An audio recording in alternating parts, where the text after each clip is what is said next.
안녕하세요. 윌리엄 홍부동산입니다. 오늘은 올해 초에 광역부동산협회에서 발간한 2025년 시장 동향 자료에 대해서 분석을 해서 말씀을 드리려고 합니다. 이게 올해 1월 5일인가 이제 발간이 됐기 때문에 시점적으로는 조금 늦은 감이 없진 않지만, 대신에 이제 그래서 더 많은 인사이트를 드리기 위해서 한번 노력을 했습니다. 그래서 바로 시작을 해보겠습니다. 2025년 전체 시장에 대한 개요를 한 2페이지에 걸쳐서 말씀을 드리고 나서 이제 시작을 하려고 하는데요. 2025년 한 해 동안의 그 연간 총 리스팅 숫자는 약 6만 5천 채 정도에 달합니다. 이거는 작년, 그러니까 2024년이랑 비교해 봤을 때는 한 8.2%가 증가가 된 숫자고요. 10년 평균, 연간 리스팅이랑 봤을 때는 한 13% 정도가 더 많은 숫자입니다. 그러니까 많은 물량들이, 예년에 비해서 많은 물량들이 이제 나왔다는 얘기고요. 대신에 판매량을 보시면 작년 한 해 동안 판매된 집이 한 23,800채가 팔렸거든요. 이는 이제 작년 대비해서 한 10.4% 정도가 이제 감소가 된 거고요. 중요한 것은 10년 평균 판매량으로 봤을 때에는 약 25% 정도가 감소가 된 겁니다. 굉장히 엄청난 거죠. 그래서 이제 부동산 협회에서 발간한 레포트의 제목 자체가 20년 내 최저 연간 판매량입니다. 그래서 제목 자체가 너무 쇼킹해서, 그래서 저도 이제 보면서 경악을 금치 못했었는데, 예, 시장이 슬로우하다고는 했지만 막상 뚜껑을 열어보니까 생각했던 것보다 훨씬 더 심각한 상태였다는 걸 볼 수가 있죠. 그래서 이 두 가지의 슬라이드를, 그래프를 합치면 무슨 얘기인가 하면, 작년 한 해 동안 뭐 저를 포함해서 많은 광역 밴쿠버에 있는 부동산 리얼터들이 실속이 없었다는 얘기죠. 힘만 들고. 그러니까 물량은 이렇게 많이 풀렸는데 팔리지가 않으니까, 뭐 그냥 힘만 들고 뭐 어차피 리스트를 받으면 발품을 팔아야 되지 않습니까? 팔려면. 그래서 이제 차라리 우스갯소리로 이렇게 시장이 안 좋을 때에는 리스팅이 하나도 없는 것이 더 나을 수도 있다. 왜냐하면 리스팅이 없으면 뭐 발품을 팔 일이 없으니까, 뭐 물질적으로든 정신적으로든 시간적으로든. 근데 월스트는 뭐냐면은 리스팅을 많이 받았는데 이제 그래서 쇼잉도 열심히 하고 하는데 하나도 안 팔리는 경우가 월스트이기 때문에, 어쨌든 작년 한 해 동안 리얼터들이 굉장히 실속이 없는 우울한 한 해를 보낸 것을 알 수가 있습니다. 다음 페이지 보시면은 이제 2025년 전체적인 재고 수준이 전년 대비해서 한 15% 정도가 이제 늘어났다 라는 부분이고요. 반면에 주택 판매량은 전 부분에 대해서 다 감소를 했는데, 뭐 뒷장에서 자세히 나오겠습니다만 거의 다 모든 주택 유형과 상관없이 거의 두 자릿수 이하로 하락을 했습니다. 대신에 가격 변동은 전체적으로 한 5%밖에 안 돼요. 그래서 이제 바로 이 부분이, 이 지점이 이제 바이어분들이 심리적으로 뭔가 조금 저항을 느끼는 부분이 아닌가 싶습니다. 왜냐하면은, 아니 코비드 때 그렇게 이제 뭐 집값이 상승이 가파르게 일어났고 이제 와서 이제 조금 집값이 조정이 된다고 하는데, 막상 열어보니까는 가격 변동은 5%밖에 안 돼요. 판매량은 뭐 10% 이상, 18%까지, 타운홈 같은 경우는 18%까지 안 팔렸거든요. 그렇게 많이 떨어졌는데도 불구하고 가격은 겨우 5% 떨어진 거예요. 그러니까 바이어들이 성에 안 차는 거죠. 더 떨어져야 된다, 이렇게 생각을 하시는 거죠. 그래서 이제 이 부분 때문에 조금 정체가 있는 것 같고요. 대출도 마찬가지입니다. 지금 한 1%가 이제 작년 대비, 2024년 대비 떨어졌다고 나와 있는데, 이것도 이제 금리가 떨어진 건 사실이지만 더 떨어져야 된다라고 바이어들은 생각하시는 것 같아요. 그래서 이 두 가지 요인들 때문에 전체적으로 이제 지금 현재 바이어 마켓인 거는 맞지만은 플러스 이제 정책이다. 바이어들이 더 관망세를 지금 이루고 있다라고 이제 말씀을 드릴 수 있을 것 같습니다. 여기까지가 이제 전체적인 작년 2025년 한 해에 대한 빅픽처였고요. 이제 2025년 12월 한 달 동안의 어떤 내용들을 보시면, 2025년 12월 한 달 동안에 신규 리스팅이 한 1900채, 1850채 정도 나왔고, 이는 2024년 전년 동월 대비, 그러니까 지금 2025년이랑 2024년 같은 동월 대비를 하는 거거든요. 그럴 경우에는 약 10% 정도가 더 나온 거죠. 그런데 이제 10년 평균으로 보더라도 거의 비슷하죠. 한 10% 정도 더 신규 리스팅이 많이 풀렸다라는 이야기고요. 전체 활성 리스팅이라고 하는 것은 이제 2025년 12월 현재에 있는 전체 인벤토리가 되겠습니다. 조금 아까 말씀드린 거는 신규 리스팅만 말씀드린 거고, 이거는 이제 그동안에 쭉 누적돼서 토탈 인벤토리 12월 30일 현재 토탈 인벤토리가 12,500채 정도가 됐는데, 이는 이제 전년 동월 대비 2024년 12월 현재로 대비했을 때는 한 15% 정도 더 많은 게 되는 거고, 이거를 10년 평균으로 봤을 때는 무려 35%가 더 많은 거로 되어 있어요. 그러니까 얼마나 많은 물건들이 시장에 깔려 있는지를 볼 수가 있죠. 반면에 총 판매량은 2025년 12월 한 달 동안에 약 1,500채가 팔렸는데, 이는 전년 동월 대비, 발음이 좀 어렵습니다만, 전년 동월 대비 했을 때는 한 13%가 줄어든 숫자고요. 이것도 마찬가지입니다. 10년 평균으로 놓고 볼 때에는 무려 20%가 20% 이상이 다운된 겁니다. 아까 제가 이제 앞전에서 이제 그 2025년 전체 1년 토탈로 봤을 때에도 그 평균 판매량이 무려 25% 정도가 다운됐다라고 말씀을 드렸는데, 12월 한 달 만에 그 자료를 놓고 보더라도 거의 대동소이합니다. 한 20% 정도가 안 팔렸고, 10년 평균 대비 10년 평균 대비 리스팅 개수는 한 35%가 증가가 된 겁니다. 그래서 이제 전체적인 추세 트렌드를 볼 수가 있죠. 그리고 마지막으로 이제 판매 활성화 비율, 영어로 SL 레이셔라고 하는데, 이 부분은 그 뒷장에 또 다시 나오기 때문에 거기서 자세한 설명을 드리고요. 여기서 숫자만 먼저 보시면 2025년 12월 말 현재까지는 전체 평균으로 했을 때 한 12.7% 정도다. 대신에 2024년 12월 말은 한 16% 정도였다. 그래서 한 3.4% 정도가 하락했다. 이것이 뭘 의미하는지는 나중에 다른 뒷장에서 이제 말씀을 다시 드리도록 하겠습니다.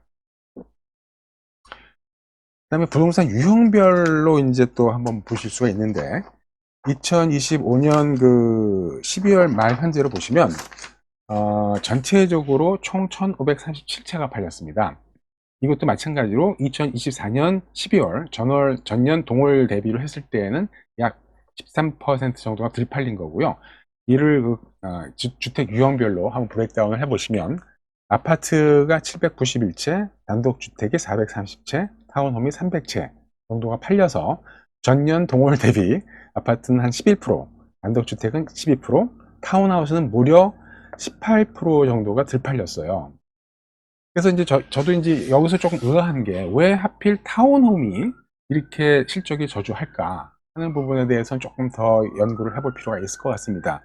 왜냐하면 이 그래프가 보여주는 바는, 그러니까 이 그래프만 놓고 볼 때에는 타운홈에 대한 인기가 점점 시들해지는 게 아닌가? 라고 볼 수도 있거든요. 왜냐하면 전체적으로 팔린 개수도 타운홈이 제일 적고요. 또 판매량 자체도 무려 18%가 덜 팔린 거지 않습니까? 그래서 사람들이 점점 이제 주택시장도 점점 양극화가 되는 게 아닌가. 단독주택과 아파트 쪽으로 쏠리고 타운하우스에 대한 인기가 좀 시들해지는 게 아닌가라고 생각해 볼 수도 있는데, 이 부분에 대한 인사이트는 좀 더 연구를 해봐야 될 것 같습니다. 과연 그런 건지, 왜 꼭 타운하우스에 대한 판매량이 이렇게 저조했는지, 다른 유형에 비해서 그 부분은 조금 더 연구를 해볼 필요가 있을 것 같습니다. 그 다음에 이제 가격에 대한 이야기인데요. 이제 가격을 산정하는 방식이 크게 이제 그 평균 가격이 있고, 미디움 가격이 있고요. 그 다음에 이제 여기서 말씀드리고 싶은 것은 이제 MLS, 홈 프라이스 인덱스라는 게 있습니다. 이거는 이제 부동산 협회에서 이제 개발한 어떤 기준인데요. 우리가 이제 소비자 물가 지수라는 게 있지 않습니까? 컨슈머 프라이스 인덱스. 그 개념이랑 거의 비슷하게 도입을 해서, 예를 들어서 뭐 노스 밴쿠버의 특정 지역, 예를 들어서 뭐 론스데일이다. 그럼 그 지역에 있는 대표적인 평균적인 집의 상태를 봤더니, 뭐 연식은 뭐 20년, 예를 들어서 방 개수는 한 4개, 뭐 라 사이즈는 얼마, 집 사이즈는 얼마, 뭐 이런 어떤 게 있으면 평균적인 그 집을 스탠다드로 해서 모형으로 해서 그 집의 가격을 그 지역의 대표적인 가격으로 본다. 이런 식으로 이제 모델을 개발을 한 거거든요. 그래서 이제 협회 설명에 의하면, 이렇게 그 벤치마킹 프라이스로 보는 것이 그냥 단순한 평균 가격이나 미디언 가격보다는 더 과학적이다, 합리적이다 라고 이제 설명을 합니다. 그래서 어쨌거나 그 벤치마킹 프라이스 기준으로 봤을 때 2025년 12월 말 현재로 봤을 때 단독주택은 1.9 밀리언 정도고요. 타운홈은 1 밀리언, 아파트는 한 71만 불 정도로 보입니다. 이거는 전년 동월 대비로 봤을 때에는 마찬가지로 이제 그 단독주택이 한 5%, 타운하우스도 5%, 아파트 콘도는 5.3% 정도가 가격이 떨어졌습니다. 그래서 거의 그 집값 위험과 상관없이 일관되게 한 5% 정도의 가격 조정을 받았다. 작년 12월 달에 라고 보실 수가 있습니다. 이 모든 데이터들은 이제 말씀드렸듯이 광역 밴쿠버 2025년 1월 리포트를 기준으로 하고 있습니다. 그 다음에 이제 아까 말씀드리던 활성 리스팅 비율, 그러니까 영어로 Sales to Active Listing Ratio라고 하는데요. 줄여서 SL Ratio라고도 많이 합니다. 이것이 뭐를 의미하는지, 또 이게 왜 중요한지를 말씀을 드리면, 일단 부동산 협회가 갖고 있는 프레임은 뭐냐 하면은요. 그러니까는, 일단 먼저 그 SL Ratio의 정의부터 말씀을 드리면 간단합니다. 예를 들어서 주어진 기간, 예를 들어서 지금 같은 경우는 2025년 12월이죠. 12월 달 한 달을 놓고 봤을 때 전체적인 인벤토리가 총 100채였다. 근데 그 중에서 10채가 팔렸다.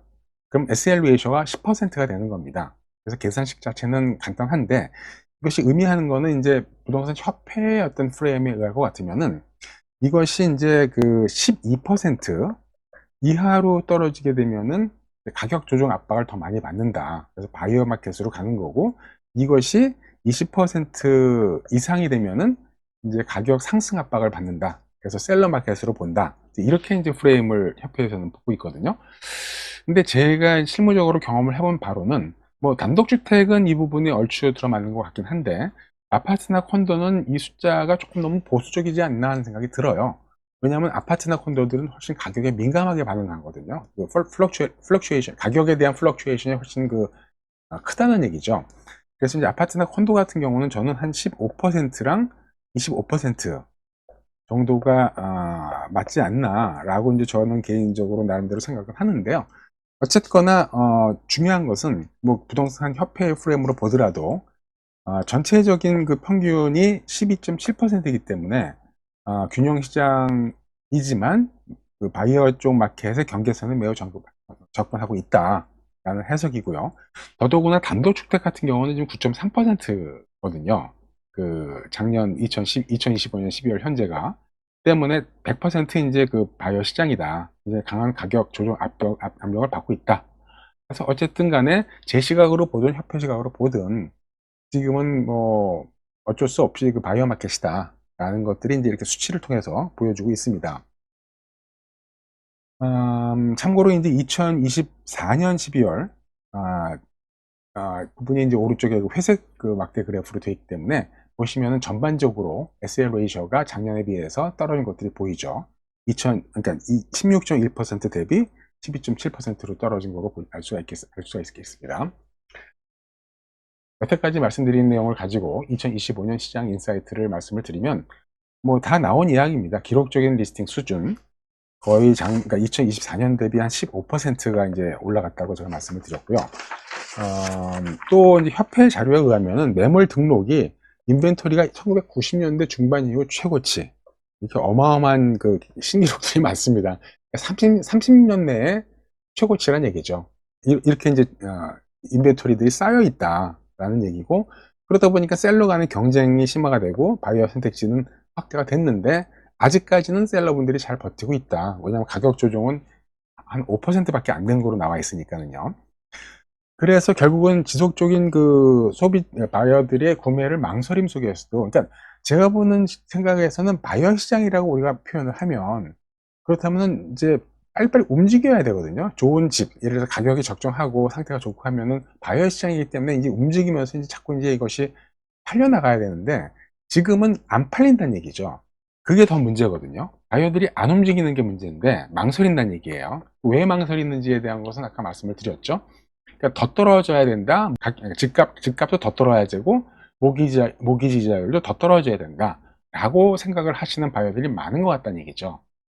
그래서 바이어 시장이라는 것과 관망세라는 부분은 또 조금 달리 봐야 되는데, 그럼에도 불구하고 특히 콘도 마켓 같은 경우에는 반짝 세일들이 있었어요. 특히 작년 10월 정도에 이제 마지막 금리가 인하가 됐는데, 그때 반짝 세일이 있었습니다. 작년 전체적으로 뭐 여름까지는 굉장히 저조했지만 말씀드렸듯이 10월 달에 이제 또 금리 인하에 대한 기대감이 있었고 실제로 금리가 떨어지면서 반짝 세일이 있었고, 저도 그때 한 몇 채를 딜을 했었던 기억이 나는데, 이런 식으로 이제 굉장히 민감하게 반응을 한다는 얘기죠, 소비자들이.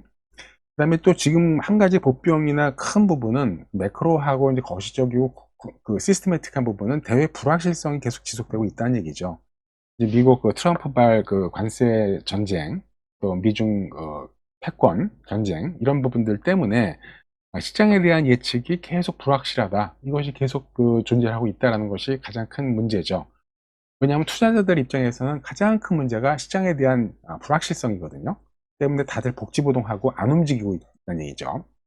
그래서 이제 부동산 협회의 이제 이코노미스트인 앤드류 같은 분은 뭐 상식적인 얘기지만 낮아진 가격, 낮아진 차입 비용, 그리고 풍부한 재고로 인해서 2026년은 바이어들은 유리한 출발선에 서게 될 것이다. 뭐 당연한 얘기고 상식적인 얘기인데, 유리한 출발선에 쓰는 것 뿐이죠. 근데 출발선에서 과연 이제 움직일지 뛰어나갈지 부분은 좀 더 지켜봐야 될 것 같고요.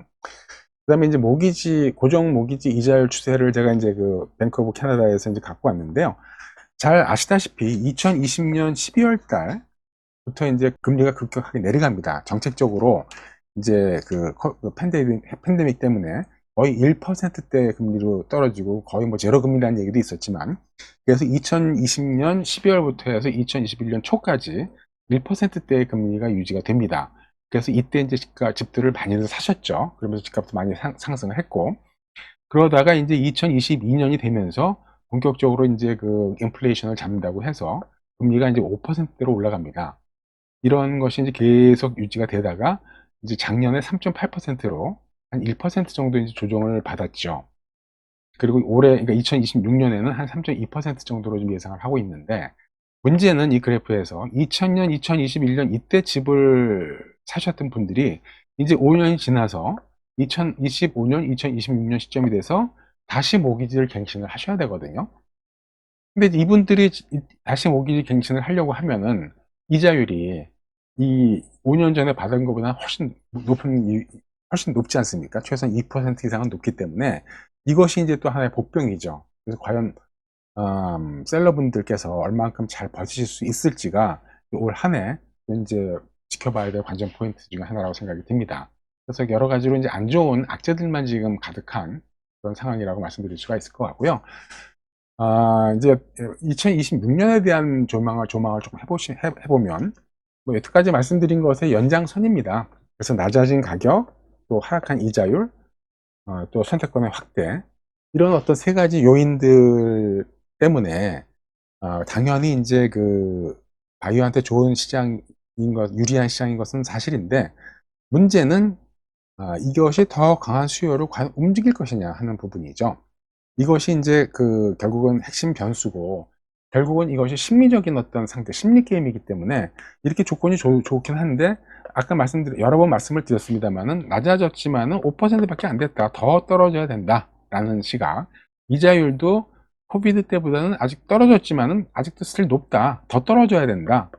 이 어떤 심리적인 요구 사항들이 계속 지금 대기 상태로 머물고 있기 때문에 과연 이제 이것을 어떻게 극복을 할 수 있는지 부분을 좀 더 지켜봐야 될 것 같습니다. 그래서 마지막으로 이제 바이어 셀러를 위한 조언인데요. 일단 바이어 쪽에 대해서는 뭐 더 이상 드릴 말씀이 없습니다. 지금은 뭐 거의 완벽한 바이어 시장이기 때문에 뭐 바이어 분들이야 뭐 상당히 좋은 입장인데, 제가 드리고 싶은 말씀은 셀러 쪽이에요. 지금과 같은 시장에서 집을 파셔야 된다고 하면 결국은 셀러의 비위, 셀러의 입맛에 맞춰 주셔야 되기 때문에 어쩔 수가 없습니다. 그것이 현실이기 때문에 제가 늘 말씀드리는 경쟁력 있는 리스팅 가격을 설정을 하셔야 되고, 현실적인 가격에 대한 기대치를 조정을 하셔야 됩니다. 파실 거면. 아니면 버티셔야 되는데, 만약에 못 버티고 지금 꼭 팔아야 된다 그러면은 가격에 대해서 정확하게 해당 리얼터랑 상의를 하셔서 정확한 가격을 세팅을 하시고, 그 다음에 이제 적극적인 홈스테이징도 이제 말씀을 드리려고 하는데, 홈스테이징도 뭐 거창한 건 아니고요. 집이 팔릴 수 있도록 집단장 같은 것도 철저하게 전략적으로 잘 하시고, 마케팅이라고 거창하게 썼습니다만은 집 사진이라든지 동영상 같은 경우도 뭐 프로페셔널하게 깔끔하게 잘 찍으셔야 되고, 내 집만의 차별화 포인트, 특히 이제 뭐 콘도 같은 경우는 그렇게 크게 차별화 포인트가 많지 않지만 하우스 같은 경우는 우리 집만의 차별화 포인트들을 잘 이제 찝어서 이런 부분을 전략적으로 이제 잘 마케팅하시는 것이 중요하다라는 말씀을 드리고요. 제가 끝내기 전에 마지막으로 이제 한 두 가지 정도만 말씀을 드리고 마치고 싶습니다. 하나는요, 제가 늘 말씀을 드리는 게 뭐냐면은 시장 상황이랑 상관없이 좋은 집은 항상 빨리 팔리고요. 나쁜 집은 항상 안 팔리거나 늦게 팔린다라고 말씀을 많이 드려요. 근데 저는 이것이 더 진리고 더 이것이 갖고 있는 힘이 크다고 생각을 합니다. 물론 지금 그 시장이 갖고 있는 체계적 위험, 시스테매틱 리스크 또는 스트럭처럴 구조적 위험이 워낙 크기 때문에 불확실성이 제가 지금 말씀드리는 부분들과의 어떤 싸움에서 굉장히 흔들리지만, 그래서 하우스 마켓은 아직까지는 시장의 어떤 그 변동성이나 시장이 갖고 있는 힘이 더 우월한 건 맞지만 콘도 마켓은 좀 다르거든요. 그래서 정말 좋은 로케이션에 가격을 완벽하게 적정하게 놓으시고 집단장도 완벽하게 하신 콘도들은 팔립니다. 아무리 시장이 안 좋더라도 하나도 안 팔리는 게 아니거든요. 왜냐하면 수요들은 있는 거니까요. 때문에 너무 이제 제가 지금 말씀드린 것은 이건 참고 자료만 보시고 빅픽처다. 이게 어떤 전체적인 큰 흐름의 방향이 이렇게 간다는 것이지, 이거를 내 집을 파는 것과 매핑을 시켜서 그대로 적용하시기는 어렵다. 그래서 내 집에 대한 것을 제일 잘하는 것은 그 해당 지역에서 일을 하고 있는 그 부동산이니까 그 리얼터랑 잘 상의를 하셔서 가격이나 이런 걸 세팅을 하시길 당부를 드리고요. 두 번째 말씀드리고 싶은 부분은 지금 보셨다시피 이렇게 인벤토리가 많고 뭐 시장이 굉장히 뭐 아우성인데, 문제는 롱텀 20년 30년으로 놓고 볼 때에는 밴쿠버라는 지역이 갖고 있는 특성상 항상 그러니까 공급보다는 수요가 많습니다. 왜냐하면 신규 인구가 많기 때문에 항상 공급보다는 수요가 많거든요. 근데 지금과 같이 이렇게 그 재고가 많고 지금 상당히 많은 신규 분양 프로젝트들이 캔슬되고 있거든요. 그러면 지금 당장은 캔슬을 해야 하는 게 맞을지 모르겠지만, 앞으로 뭐 5년 10년 후에는 지금 캔슬됐기 때문에 결국은 그때 가서는 집이 부족한 현상이 발생할 수가 있거든요. 그래서 이제 얼마 전에도 이제 그 BC 주 부동산 협회에서도 보고가 나왔는데, 만약에 지금과 같이 신규 분양이 줄어들고 집의 공급이 줄어들면 2032년이 되면은 집값이 27% 이상 상승할 것으로 시뮬레이션이 된다. 마치 2010년도에 일어났던 일이 데자뷰 같이 발생할 수가 있다. 왜냐하면 수요는 굉장히 빠릅니다. 그렇죠? 왜냐하면 이게 수요는 심리이기 때문에 그 단기적으로 몰렸다가 줄었다가 되는데, 공급은 그렇게 단기적으로 늘렸다 줄었다가 안 돼요.